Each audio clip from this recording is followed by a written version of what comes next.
नाजरीन आदाब। मौर्रखा 13 दिसंबर 2023 मुताबिक 28 जमादिल अव्वल 1445 हिजरी के अवधनामा वाइस एडिशन में आपका खैर मकदम है। पेश खिदमत है अवधनामा में शाये खास खबरों की तलखीस। हिंदुस्तान की सदर जमहूरिया मोहतरमा द्रौपदी मुर्मू, उत्तर प्रदेश की गवर्नर आनंदीबेन पटेल और वजीर आला योगी आदित्यनाथ ने आज जहां Indian institute of information technology Lucknow के दूसरे कॉन्वोकेशन में शिरकत की। सदर जमहूरिया हिंद ने इंस्टीट्यूट के मुख्तलिफ तालीमी शोबे से ताल्लुक रखने वाले तलबा तालिबात को गोल्ड मेडल और सर्टिफिकेट देकर एजाज से नवाजा। उन्होंने डिग्रियां हासिल करने वाले तलबा और तालिबात के रोशन मुस्तकबिल के लिए नेक ख्वाहिशात का इजहार करते हुए कहा कि आज हिंदुस्तान के पास D5 यानी डिमांड, डेमोग्राफी, डेमोक्रेसी, डिजायर और ड्रीम है। ये D5 मुल्क की तरक्की के सफर में इंतहाई फायदा मंद साबित होंगे। हिंदुस्तान की मईशत जो एक दहाई पहले 11वें नंबर पर थी, आज दुनिया की 5वीं सबसे बड़ी मईशत है और साल 2030 तक ये तीसरी सबसे बड़ी मईशत बनने की राह पर तेजी से गामजन है। भजन लाल शर्मा राजस्थान के नए वजीर आला होंगे। कानून साज पार्टी के इजलास के दौरान इस फैसले को मंजूरी दे दी गई। भरतपुर के रहने वाले भजन लाल शर्मा काफी अरसे से तंजीम में काम कर रहे हैं। बीजेपी ने उन्हें जयपुर के सिंगानीर सीट से इलेक्शन लड़वाया था और वो पहली बार में ही वजीर आला की कुर्सी तक जा पहुंचे। भजन लाल शर्मा पहली बार MLA बने हैं, लेकिन वो 4 मरतबा रियासती जनरल सेक्रेटरी के ओहदे पर रह चुके हैं और RSS और ABVP से वाबस्ता रहे हैं। ख्याल है कि राजस्थान असेंबली इंतखाबात जीतने के बाद बीजेपी के सामने सबसे बड़ा चैलेंज ये था कि वजीर आला किसे मुंतखब किया जाए। इस दौर में कई नाम शामिल थे और सबसे पहले नाम वसुंधरा राजे का था, लेकिन भजन लाल शर्मा का नाम फाइनल हो गया। दहशतगर्दों ने पाकिस्तान के खैबर पख्तूनख्वा में पुलिस को निशाना बनाते हुए एक बड़ी वारदात को अंजाम दिया है। मंगल के रोज पुलिस थाने पर हुए इस हमले में कम से कम 23 पुलिस एहलकारों की मौत हो गई और दर्जन भर पुलिस एहलकारों के जख्मी होने की इत्तला भी है। रिपोर्ट के मुताबिक दहशतगर्दों ने जनूबी वजीरिस्तान कबायली जिले की सरहद से मुल्क डेरा इस्माइल खान के दरबार पुलिस स्टेशन पर हमला किया।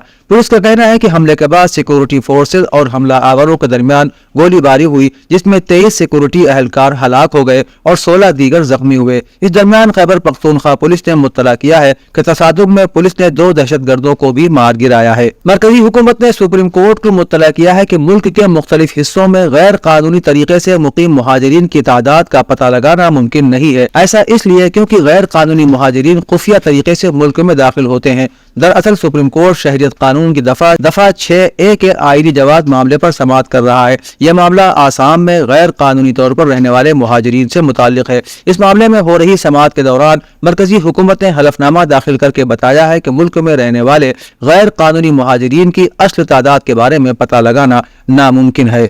हमास और इसराइल के दरमियान फलस्तीनी और इसराइली कैदियों के तबादले के सिलसिले में एक और मुआहिदे के लिए खुफिया मुज़ाकरात हो रहे हैं। ज़राए के मुताबिक फरीक़ैन जिन शराइत पर बात कर रहे हैं उनमें तकरीबन 300 फलस्तीनी कैदियों की रिहाई शामिल है, जबकि इसके बदले में हमास 10 साबिक इसराइली फौजियों को रिहा करेगा। दीगर कैदियों में इसराइली खवातीन, बच्चे और मर्द शामिल होंगे। हमास के मुतालबे पर एक फलस्तीनी मरवान बरगूती का नाम भी मुआहिदे में शामिल होगा, जो PLO के साबिक जनरल सेक्रेटरी रह चुके हैं और वो इसराइली फौज पर हमले के इल्जाम में 2002 से इसराइल की कैद में हैं। वजीर आला योगी आदित्यनाथ ने मोदी जी की गारंटी वैन को तरक्की और खुशहाली की जामिन करार दिया है, जो विकास भारत संकल्प यात्रा के तहत हर गाँव और शहर में पहुँच रही है। मंगल को विकास भारत संकल्प यात्रा के तहत एक साथ 4 लाख से ज्यादा लोगों के साथ अमली तौर पर बातचीत करते हुए वजीर आला ने कहा कि जिस गांव और शहर में मोदी जी की गारंटी वैन पहुंचे, मकामी लोगों को मौसीकी और ढोल बाजे के साथ उसका इस्तेमाल करना चाहिए। उन्होंने कहा कि जिन लोगों को स्कीमों का फायदा मिल रहा है वो मोदी जी की गारंटी वैन पर आए, अपनी कहानी अपने लफ्जों में सुनाएं, लोगों को अपने तजुर्बात के बारे में बताएं। वजीर आला ने कहा कि जो लोग गाँव में किसी भी सरकारी स्कीम से महरूम है उन्हें फौरी तौर पर स्कीमों का फायदा दिलाया जाए। बीजेपी के रियासती सदर भूपेंद्र सिंह चौधरी ने लखनऊ के फैजुल्लागंज में विकसित भारत संकल्प यात्रा में बीजेपी हुकूमतों की अवामी फराही स्कीमों से फायदा उठाने वालों को एजाज देते हुए मकामी शहरियों से खिताब किया। उन्होंने कहा कि वजीर आज़म नरेंद्र मोदी बदउनवानियों से एक पैसा वसूलने की गारंटी है। उन्होंने मजीद कहा कि कांग्रेस, SP, BSP समेत तमाम अपोजिशन पार्टियों की हुकूमतों के दौरान गरीबों के लिए बनाई गई स्कीमें बदउनवानी की नजर हो जाया करती थी। अपनी हुकूमत के दौरान अपोजिशन जमातों ने गुर्बत मिटाओ का नारा जरूर दिया, लेकिन गरीबों के हुकूक सल्ब करके अमीर होते रहे। लेकिन वज़ीर-ए-आज़म मोदी बदउनवानियों से एक पैसा वसूल करने की जमानत दे रहे हैं। अंबर फाउंडेशन ने लखनऊ की गरीब बस्तियों में स्वेटर बांटने का प्रोग्राम शुरू किया है जो 30 जनवरी सन 2024 तक चलेगा। इसी सिलसिले में फाउंडेशन की जानिब से स्वेटर बांटने का प्रोग्राम सुबह ठाकुरगंज वाक़े सेंट रोज पब्लिक स्कूल में मुनक़िद किया गया, जिसमें इलाके के 5 से 8 बरस की उम्र के बच्चों को मुफ्त स्वेटर तकसीम किए गए। इसके बाद एक और प्रोग्राम नौबस्ता वाक़े भारत अकेडमी में मुनक़िद किया गया। काबिल जिक्र है कि एक दिन पहले यानी दोशंबे को अंगूरी बाग वाक़े लखनऊ ओरिएंटल स्कूल के बानी तनवीर हुसैन की मौजूदगी में भी 5 से 8 बरस के बच्चों को स्वेटर तकसीम किए गए थे। रोजाना नए इलाकों को चुन चुन कर बच्चों को स्वेटर तकसीम करने का प्रोग्राम अंबर फाउंडेशन की तरफ से जारी है। शिया कॉलेज के साबिक तालिब इल्म असलम मेहदी, जो फातिमा फाउंडेशन न्यूयॉर्क के चीफ कोऑर्डिनेटर हैं, ने तकरीबन 35 साल बाद अपने मादर इल्मी में आकर पुरानी यादों को लोगों के दरमियान शेयर किया। इस मौके पर मिस्टर असलम मेहदी ने शिया कॉलेज के मुख्तलिफ शोबों का मुशाहिदा किया और खास तौर से लाइब्रेरी के रख रखाव को लेकर जिम्मेदारान की सताइश की। मजीद उन्होंने कॉलेज के मिनी स्टेडियम का नाम बादशाह नसीरुद्दीन हैदर के नाम से मौसूम करने पर भी अपनी मसरत का इजहार किया। असलम मेहदी ने किसी अमेरिकन इल्मी इदारे और शिया कॉलेज के दरमियान मफाहमत को यकीनी बनाने की कोशिश करने का वादा भी किया। ऑल इंडिया मोहम्मदी मिशन की जानिब से मुफ्ती अबुल इरफान संगी महली की सरपरस्ती और सैयद इकबाल हाशमी की सदारत में ताल कटोरा में वज़ाइफ तकसीम किए गए।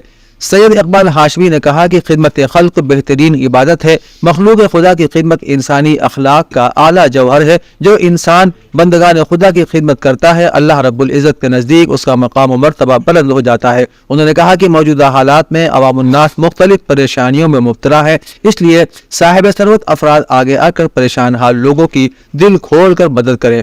वाज़ेह रहे कि ऑल इंडिया मोहम्मदी मिशन ने राजधानी लखनऊ के मुख्तलिफ इलाकों में मेडिकल कैंप के जरिए जरूरतमंदों का इलाज और कैंप लगाकर फूड किट्स और वजीफे तकसीम किए जाते हैं। अवधनामा के जहां नुमा सफ़े के मुताबिक इस्लामाबाद हाई कोर्ट ने रिफरेंस में सजा के खिलाफ अपील मंजूर करते हुए नवाज शरीफ को बरी कर दिया।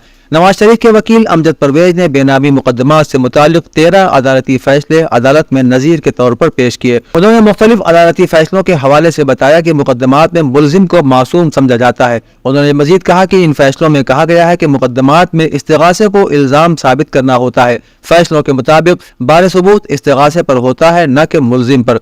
अमजद परवेज ने कहा कि इस्तिगासा इस केस में एक भी सबूत न ला सका, लिहाजा बार सबूत मुलजिम पर मुंतकिल नहीं हो सकता और यही मेरा सारा केस है। ये बरी होने के लिए एक बेहतरीन केस है। अदालत ने कहा कि मफरूजात की बुनियाद पर सजा नहीं बनती। अमरीकी महकमा खारजा के तर्जुमान मैथ्यू मिलर ने जोर देकर कहा है कि हम उम्मीद करते हैं कि अमरीका से हथियार हासिल करने वाले ममालिक उन्हें जंगी कवानीन के मुताबिक ही इस्तेमाल करेंगे। इस हवाले से इसराइल समेत किसी को भी इस्तिस्ना हासिल नहीं है। रिपोर्ट के मुताबिक ये बयान ऐसे वक्त में सामने आया है कि जब वाशिंगटन ने हफ्ते के रोज ऐलान किया था कि उसने कांग्रेस का जायजा लिए बगैर इसराइल को तकरीबन 14,000 टैंक गोलों की फरोख्त की इजाजत दे दी है।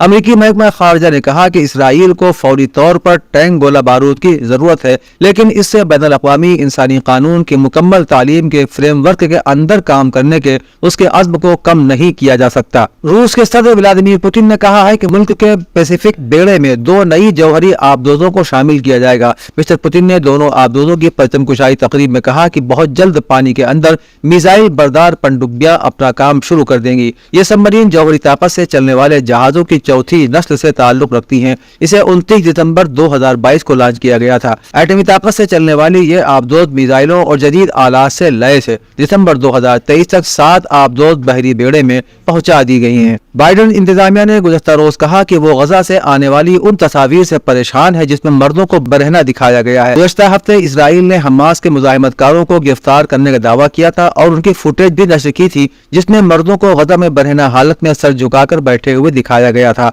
अमरीकी महकमा खारजा के तर्जुमान ने एक ब्रीफिंग के दौरान सहाफियों को बताया, हमें ये तस्वीर परेशान कुन मालूम हुई हैं।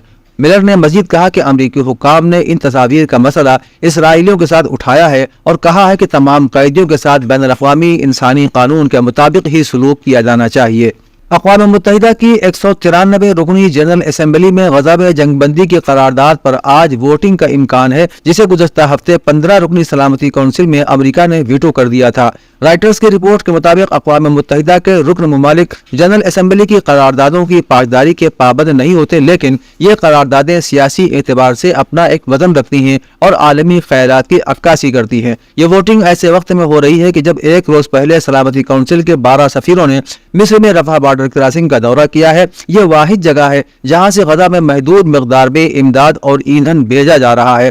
امریکہ کی جانب سے سلامتی کونسل میں جنگ بندی کی قرارداد کو ویٹو کرنے کے بعد سے غزہ پر اسرائیلی حملوں میں مزید سینکڑوں شہری جاں بحق ہو چکے ہیں۔ غزہ کی 23 لاکھ آبادی میں سے زیادہ تر افراد بے گھر ہو چکے ہیں۔ اودھ نامہ میں شائع مضامین کو مکمل طور پر پڑھنے کے لیے اودھ نامہ کی ویب سائٹ www.awadhnama.com پر وزٹ کریں اور ای پیپر پر کلک کریں۔